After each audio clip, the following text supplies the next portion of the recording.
बच्चों, चलिए प्रश्न को पढ़ते हैं। निम्नलिखित में से क्या एक विस्तृत पेटेंट की श्रेणी में आता है?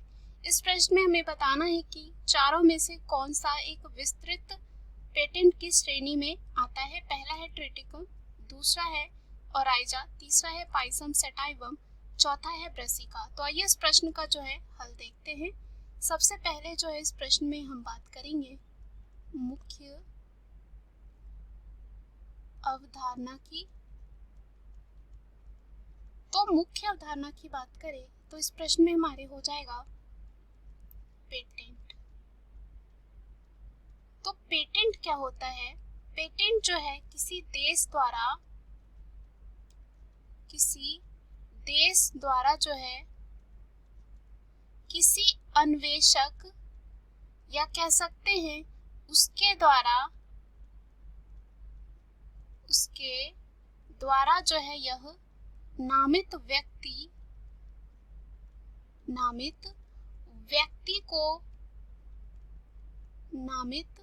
व्यक्ति को अपने शोध को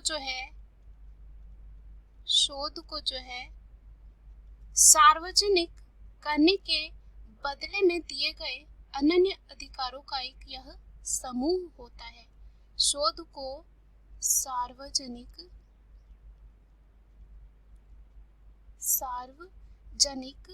करने के लिए यानी कि सबके लिए जो है सार्वजनिक यानी कि सबके लिए करने के बदले में दिए गए जो यहाँ पे अनन्य अधिकारों का जो है यहाँ पे यह एक समूह होता है और यह जो होता है एक निश्चित समय काल के लिए दिया जाता है। उसके बाद पुनः जो है इसको बनाया जाता है क्योंकि यह क्या होता है एक निश्चित समय काल के लिए ही जो है दिया जाता है। उसके बाद क्या हो जाएगा? खत्म हो जाएगा। तो यहाँ पे इस प्रश्न में हमें पूछा है विस्तृत पेटेंट की श्रेणी में। तो जो विस्तृत पेटेंट होता है जिसे हम व्यापक पेटेंट भी कह सकते हैं यानी कि बहुत ही ज्यादा फैला हुआ। तो यहाँ पे अगर हम बात करें जो बहुत व्यापक पेटेंट की श्रेणी में आता है यानी कि विस्तृत यानी कि जो बहुत ही ज्यादा उपयोग किया जाता है साथ ही साथ बहुत ज्यादा फैला है, तो ये होता है ओराइजा। ओराइजा जो होता है ये जो है आता है एक विस्तृत पेटेंट की श्रेणी में और आमतौर पर जो है हम इसे चावल के रूप में जानते हैं। किसके रूप में? चावल के रूप में जानते हैं। और चावल जो होता है सबसे आवश्यक अनाज फसलों में से एक होता है और दुनिया की जो अधिकांश जनसंख्या है कह सकते हैं अधिकांश जनसंख्या या आबादी द्वारा जो है यह खाया जाता है। और यहाँ पे क्या होता है संजीन अनुक्रमण द्वारा जो है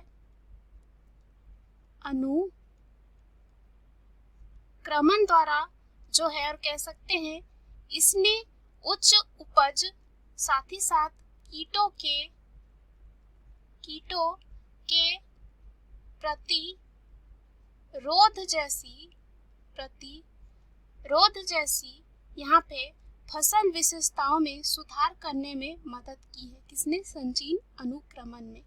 और यहाँ पे हम कह सकते हैं चावल को जो है इसलिए व्यापक पेटेंट श्रेणी में शामिल किया गया है क्योंकि यह जो है बहुत ही कह सकते हैं सबसे आवश्यक अनाज फसलों में से एक है। साथ ही साथ दुनिया की अधिकांश आबादी द्वारा यह जो है खाया जाता है और कह सकते हैं खिलाया भी जाता है। तो अगर हम सबसे पहले विकल्प की बात करें तो जो ट्रिटिकम होता है, ट्रिटिकम में जो है आता है गेहूं और गेहूं जो है विस्तृत पेटेंट की श्रेणी में नहीं आता है क्योंकि यह जो है हम कह सकते हैं चावल से जो है कम ही यह खाया जाता है और यहाँ हमने देखा कि दुनिया की अधिकांश आबादी द्वारा जो है चावल को खाया जाता है और इसको जो है विस्तृत पेटेंट की श्रेणी में नहीं रखा जाता है। दूसरा है ओराइजा जिसमें हमने देखा चावल आता है जो हमारे प्रश्न का क्या हो जाता है, सही उत्तर हो जाता है। तीसरा है पाइसम सेटाइवम। तो अगर हम पाइसम सेटाइवम की बात करें तो इसमें आता है मटर। तो मटर भी ऐसा होता है कि यह भी बहुत ज़्यादा फैला हुआ नहीं है और कह सकते हैं इसको बहुत ज़्यादा उपयोग में नहीं लाया जाता है और इसे विस्तृत पेटेंट की श्रेणी में भी नहीं शामिल किया गया है। उसके बाद चौथा है ब्रासिका। ब्रासिका में आता है जैसे कि गोभी हो गए और साथ ही साथ सरसों।